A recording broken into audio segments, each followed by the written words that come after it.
alive.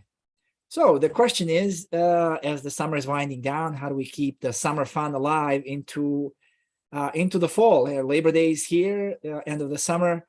For those of you in the U.S. And others have lots of opportunities to mark the end of the summer and beginning of the fall. A lot of us had a kind of funky summers the last few summers.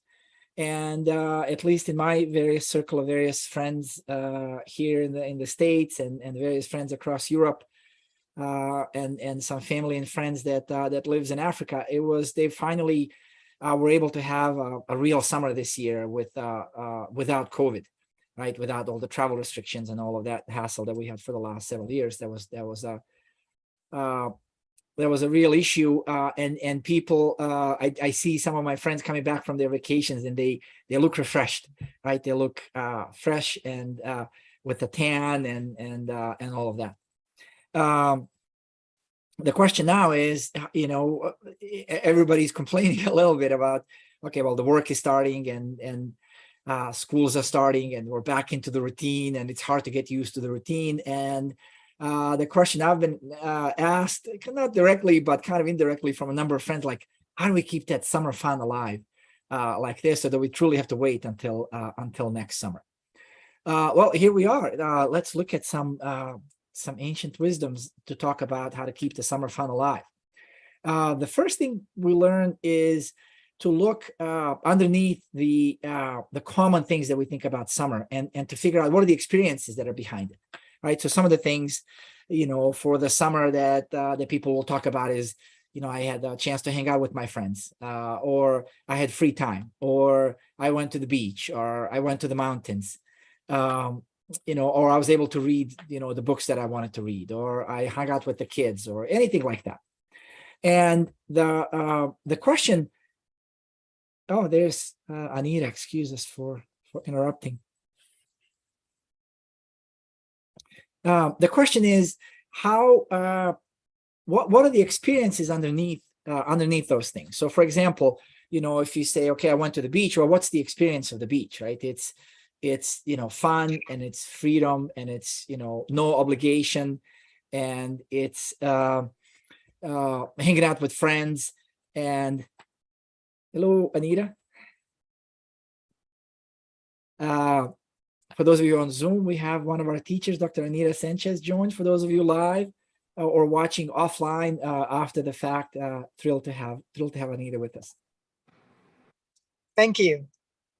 And please jump in anytime if you can, or if you need to stay on mute if you're driving or in the car, whatever works. This is easygoing Friday afternoon fun. So the question is, when we think about summer and all the wonderful things that happened this summer, what's the experience underneath it, right? So the experience, for example, of hanging out with friends, there's maybe a couple of different ones, right? One is the connection, right? It's that nice and easy human to human connection, and just like being with people, right? Being with people, especially if they're people you like, it's so much more fun. But just being with people, and it's like their little quirkiness or their, whatever it is. I have so many friends that are just so different than me, and even their language or their habits or their jokes or it's just like fun, right? It's just fun. So it has nothing to do necessarily with summer. It has to do with that feeling of human to human connection that we can take with us into the fall. And if you look at time off. Time off is good to recuperate and to relax. But what's really underneath it, it's this idea that I don't have some kind of pending task. And while during the regular, work week or school week, we have lots of tasks to deal with, we can, in fact, create times for ourselves where there isn't a task, right? Where at the end of the day, we can block out, at least some Saturday afternoon or Saturday evening or Sunday evening or something where we have that time where like there's nothing between now and going to sleep. And maybe if you have small kids, maybe that time is like from 9:30 p.m. to 10:30 p.m. But still taking that time, and instead of just rushing to get 15 more things done, building that time off in smaller chunks. Maybe we don't get to do 2 weeks like we do in the summer, but we get to do at least a little bit. here. And then being in nature. Yeah, in the summer, it's fun to be in the forest, and it's fun to be in the mountains, and it's fun to be on the beach. But one of my kids was born in Belgium, and I spent a lot of time in Brussels, and they have not great weather, right? Just like in Washington, here in Washington State, in the US. And one of the things they say is, there's no bad weather, there's only bad clothing. And they really hate it when they can tell, like, foreign tourists, because as soon as a little bit of rain, all the tourists come up with umbrellas, and they're like, oh, tourists, umbrellas. That's so below anybody that lives in Portland, in Seattle, or in Brussels. Right? It's you just enjoy the weather. So there's something to be said about us being disconnected from the seasons. For example, I'll get to that in a little bit, but the idea is, how do you bring the summer with you into the fall and into the winter? Is to take a note, to notice and to write down what are the experiences of summer, and then how do I create those, how do I bake them into my week, so that I have every week I have a little bit of summer. Every week I spend time with friends. Every week I give myself a little mini vacation, right? We're all on Zoom now all day long, but every once in a while magic happens, and there's like 3 hours without Zoom, right? It's, in the morning when I wake up, I scroll down on my phone. I was like, oh my God, look, there's like nothing from 11 to 2 o'clock. Magically, right? There's always something, but every once in a while there's nothing. And that's real fun. Is what am I going to do with those 3 hours? Am I going to hustle and get 55 other tasks done? Or am I going to take the dog for a 3-hour walk and pretend that it's summer? So that's kind of one view, is how do you bring the summer along with you into the fall? It's to go to the experiences underneath the events of the summer, and then have little snippets of those as we go forward. Anita, is there anything you can contribute? Are you in a quiet enough place to say a few things? I'm in a car, but I will speak, and hopefully the sound will be good enough. Yes. So I love the question about how do you bring summer, a little bit of summer along with you all the time? Because I really come from it more, very similar to you, but as an Indigenous person, is that every season is so critical. But what you're getting at is, why is it that we particularly, people all over the world, smile about summer? Except for those big time skiers who love the winter and just go, we have to get through the summer to get to the skiing period. But so I think it is finding those little moments as well as the big ones. So for me, just a couple things I want to add. I haven't, since I was 13, had a month off. I took a month off. Now, many reasons I couldn't have done that before, financial, just demands, but it was so amazing to take that time, and I spent it in Norway and in Ireland, and I was in ceremony part of the time. But part of what made it so special was exactly what you're talking about. It's that connection with other people. So with being with friends and then new friends, people I didn't know at all, I realized just even watching people go by as I had my tea or coffee, I could feel this smile on my face. And it just was alive, that we're part of this amazing hoop of life. And so that can happen in any season, not just when, like in Norway, I was there when the midnight sun, there was no darkness. Yes, And I've been that to was north a of lot Norway. to get used to right there. That's pretty cool stuff. It was amazing, Elver. You're probably familiar with it. And so it was just quite incredible. What I also just want to add, and it's really nothing new to what you're saying, is just we each can find our way. So sometimes it can just be in the middle of, like, if you're just, you've got commitments to kids, you have a job inside the home, outside, you're whatever, all the things, you're starting a business, or you have a top leadership role and existing and carrying all the way to that. It's finding those moments. And that moment can be just a breath. This morning I was called to, I knew it was going to be a big day. There's some personnel issues was taking care of. And then I was going to a movie this afternoon on Brazil and what's happening with the Amazonia, the indigenous people. So I knew it was going to be heavy. But so I paused for a moment. I remember this woman who does, just is very big in meditating, a friend of mine. So I got on and I did 15 minutes with her, and she was doing dragon breath. But what it made me smile about is it was so beautiful to just image yourself bringing in gold light and pushing out gold like the fire of a dragon and stuff. But that when I just do my practice in the morning, just a couple deep breaths, or in the middle of tough personnel issues, just like, okay, get centered, inhale through the nose, exhale through the mouth. You don't have to, people don't have to know that you're even doing it, but you're just taking that gift of life, which is breath. And that's part of, makes me smile. That's part of summer, part of just realizing that we're not alone, that even in our breath, we have support and we have connection, we have love, we have opportunity to learn and grow, and also just to be quiet. I mean, it's all there. Wonderful. Thank you very much. No, this is great. What I've started doing a little bit, I actually started having some real in-person meetings, like business meetings in my regular life. And as I'm sitting in a conference room and there's 3 or 4 people there, I imagine behind them a background, like almost like I could in my imagination, my mind's eye, I click a background like I would on Zoom, and I put a beach behind them. And I say, isn't this great? We're sitting on a beach. We have suits. We had suits. One of the meetings I had yesterday, 2 of the meetings I had yesterday with like suits. I had a jacket, whatever. It wasn't a suit. I didn't have a tie. I'm done with ties. COVID is death of tie for me. Enough of choking myself for 30 years, right? And I was just thinking, like, wouldn't it be nice if we just like click? And then I thought, I actually can. I just use my mind's eye. I don't need anything. I don't need Zoom. My mind can just pretend that the back of this bland conference room is the Hawaiian beach or whatever, for me, Croatian beaches that are there. So one way of the thought is to bring the summer along into the fall. But I thought there was another wisdom teaching from so many different traditions, and I'm sure you have some thoughts here, which is the lesson about bringing the summer into the other season is don't, right? Let the summer be the summer, because the beauty of the summer is the fact that it's not all the time.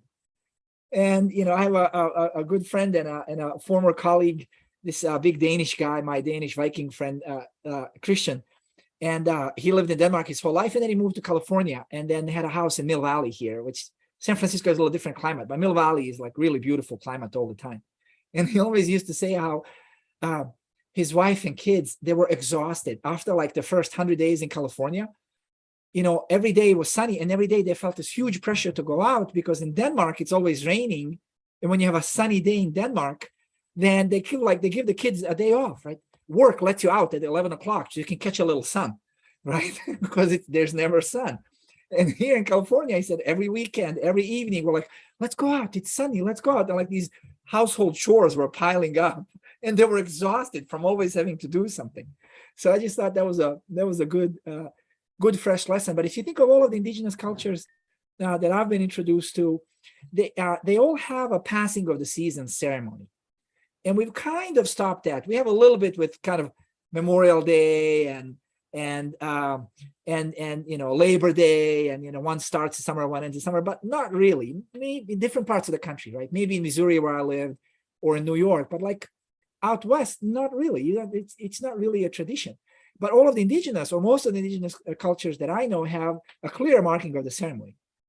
At the very least, a summer solstice and a winter solstice.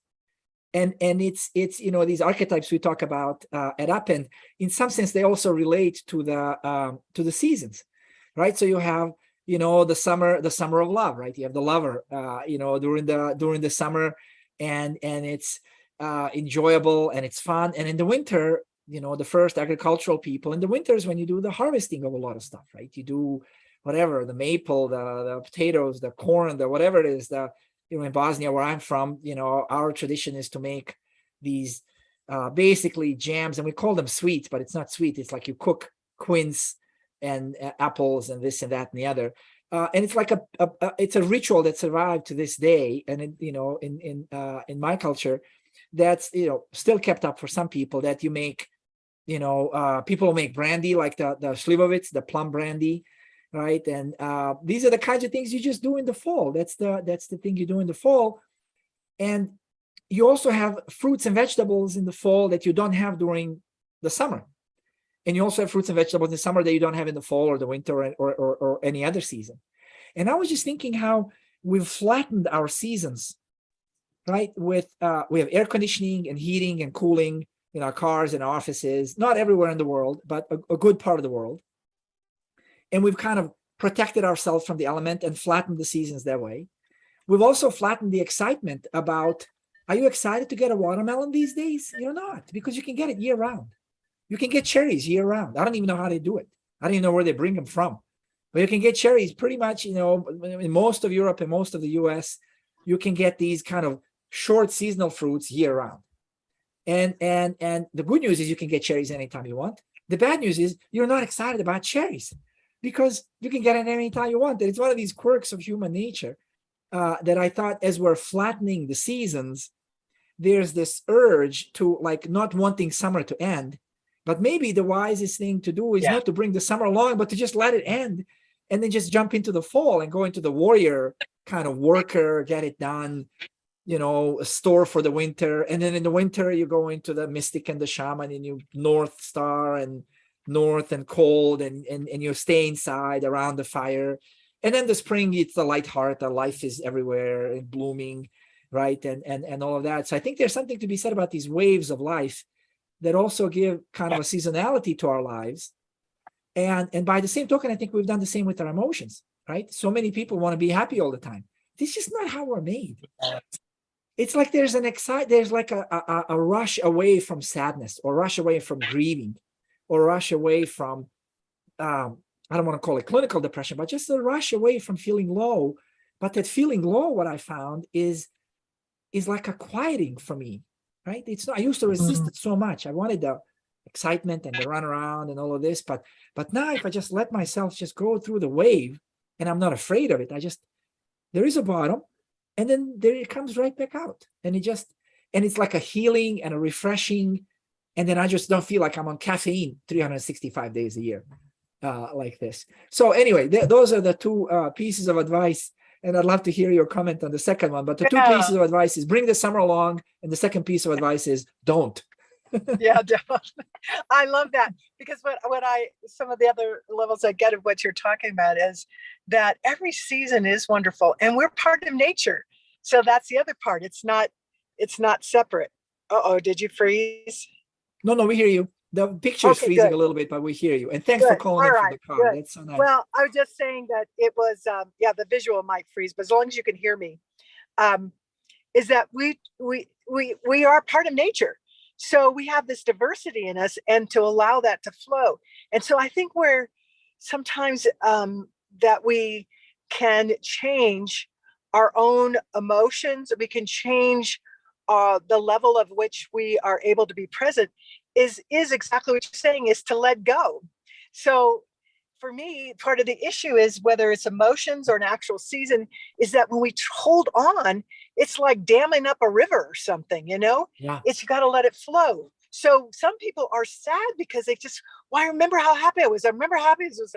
Well, yeah, I bet it was really happy. I mean, I don't want to deny that. You have your own knowledge of what happened, but are we closing ourselves up for a new happiness? Because we keep basing on something else. So whether it's holding on to even a good time or suffering or whatever, it's just allowing it to flow. So that way we can be present and experience all there is, which can include more joy and more sadness. That's part of life, but that there is a fullness of that.